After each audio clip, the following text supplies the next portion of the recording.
All right, stop what you're doing and run to your kitchen because today you have to make my apple spice oatmeal pancakes. They're gluten-free, of course they're vegan too, and they can just be made in a few minutes in your blender.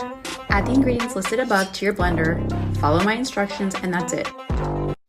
You've got to try this low-carb pumpkin cheesecake dip. It is the perfect treat for fall. Start with some softened cream cheese and some powdered sweetener. I use Swerve, and combine that with a hand mixer. I then added some fresh whipped cream. I just happen to have it in the fridge, but you can totally just add heavy cream and whip that up. Added some pumpkin puree and pumpkin pie spice, and lastly a little bit of vanilla extract. Stirred it to combine, then used a hand mixer to get it nice and smooth and whipped and fluffy. And honestly, it tasted like pumpkin cheesecake in a bowl. I served it with these cinnamon sugar low-carb crackers, which recipes come. Hey Keto Base, here's a super quick and easy snack. Take a thin slice of cheddar cheese and cut it into 4 pieces. Separate them on a piece of parchment paper and sprinkle everything but the bagel seasoning over the top. Microwave between 50 to 60 seconds and follow us for more keto snack ideas. Let's make Chinese cucumber salad. You need cucumbers. Cut it up and give it a smash. To create more surface area for the sauce, mix minced garlic, sushi vinegar, mirin, lemon juice, sugar, sea salt, sesame oil, and chili oil. Give it a toss and some fresh chilies and sesame seeds. Yum!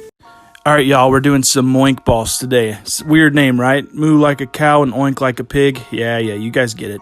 There's some regular meatballs here from the grocery store and regular bacon. Wrap it around that, get it nice and tight. Just roll it in your hand.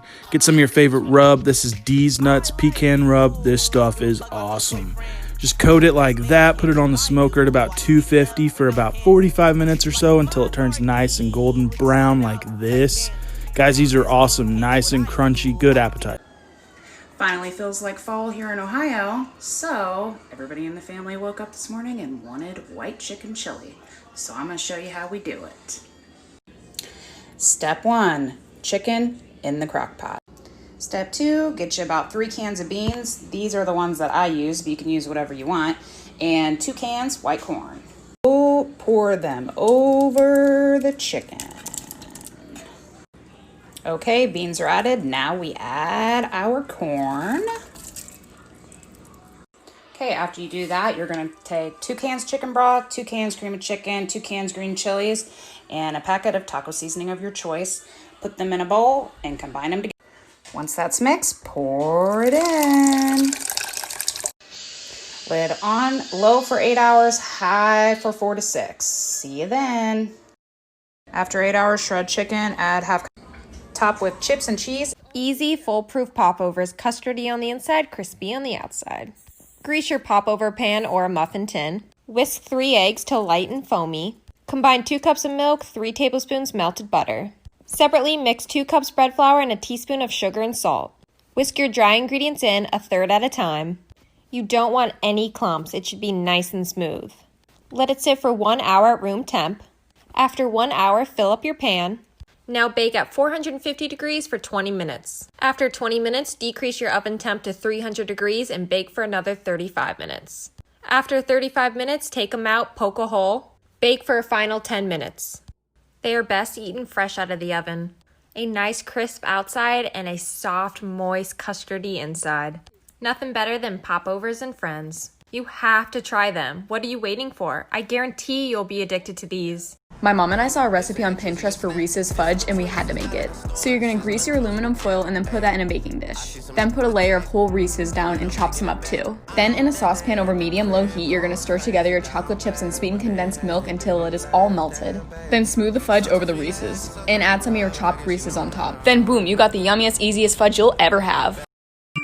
So this is one of our favorite chicken dishes in our house. We call it chicken in the oven. I know, original, right? We season both sides very generously and make sure you have about 2 hours to cook this because it does take a while, but it is worth it. I usually use chicken thighs just because they hold more flavor. After you're done seasoning it, you're gonna put it in flour just to crisp it up. You don't have to use the flour if you don't want to. Then we put butter and melt it in a pan at 375 in the oven. And when the butter's all melted, you're gonna put it face down for about an hour and 15 minutes. And then the other side about 45 minutes. And when it's all done, it comes out so crispy and good. It's just delicious and worth it.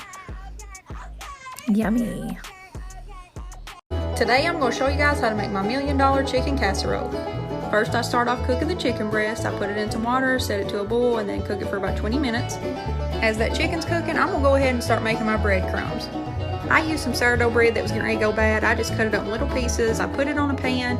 I put the oven to about 350, and I'll cook this for I think about 8 to 10 minutes. Make sure to put some olive oil on top of it, and that's what it looks like when it gets done. So when that chicken gets done, I go ahead and cut it up, put it in a bowl, and this is where I'm going to add the cream cheese, sour cream, Greek yogurt. You can add cottage cheese. I also add cream of chicken soup. I put some spices in. I like to use onion powder, garlic, salt, pepper, and kosher salt. After it's good and mixed up, I go ahead and line my casserole pan with some breadcrumbs, put my chicken mixture on there, add some Parmesan cheese, and put the rest of the breadcrumbs on top, and make sure to put some melted butter on top of it just so it gets extra crispy. Cook it for about 40 minutes on 350, and that's what it's going to look like when it's done. Let me know if y'all like it. Alright y'all, fall in Tennessee means two things, football and soup. So let's make some tater soup. I'm going to fry some bacon. I'm going to cook my potatoes right there in that bacon grease. Red potatoes and some peeled white potatoes. Add some salt and pepper, easy on the salt. Bacon grease is pretty salty. We can add some more later. I'm going to cut up some carrots, celery, and some onions and add them in there. I'm going to do the onions last because they don't take very long to cook. Then I'm going to add a couple tablespoons of flour and mix that together. If you want thicker soup, add more flour because we're kind of making a gravy here with that bacon grease. I wanted mine thin today.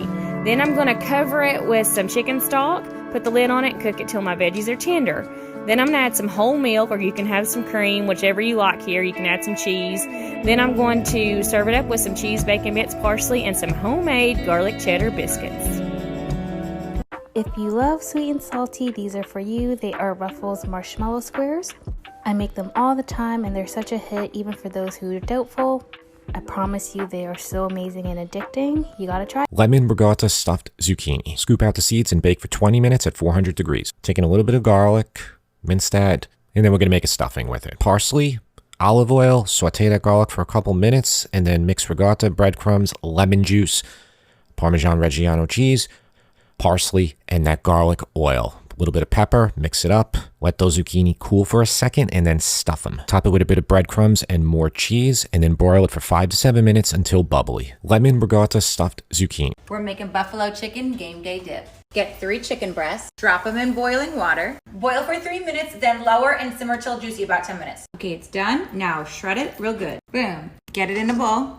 Dry seasoning first, garlic, get it in there. Salt and pepper, a little Lawry's. Get it in, mix it in. Your cream cheese has to be at room temp. Now you're gonna mix this in, work it. Done? A cup of this, boom. Half a cup of this, boom. Half a cup of this ranch, boom. Mix it, boom. Get it in a Pyrex. Grate these on top. Mozzarella done, now for the cheddar. Cheddar, slice some green onions, like that. Sprinkle on top and save some for garnish. Bake at 350 for 20 to 30 minutes and check for when it's bubbly. When it bubbles like that, it is done. Grab some. All right, if you're having guests over, this is the salmon recipe that you want to make to impress them. So start by cutting your salmon into little fillets. This is actually steelhead, not salmon, but anyway, season with garlic powder, turmeric, salt, and pepper. Then go in with your mustard and honey. It's a 2-to-1 ratio of honey to mustard. Massage it in and let it marinate for 8 hours in the fridge. Once it's ready, bake for 15 minutes and you'll have this juicy and delicious salmon or steelhead. I'm going to make a really delicious BLT wrap. So what I did was I heated a nonstick pan and I put my flour tortilla in there so it puffed up a little bit and it got that rawness out of it. And that I'm going to put on the wrap instead of just having slices of avocado, which tend to slip out. Avocado mayo, yum, yum, yum. Okay, and to that I'm going to add some tomatoes. They're really nice ripe tomatoes that I put a little bit of salt on just to bring out their flavor. And then on top of that, I'm going to put a little bit more of this mayo, kind of like a glue for our bacon. Okay, and then we're going to put some basil in here and a little bit of lettuce. Now I'm going to fold this in a little bit. I'm going to bring it around, tuck everything in, and I'm going to seal that bottom to hold it together.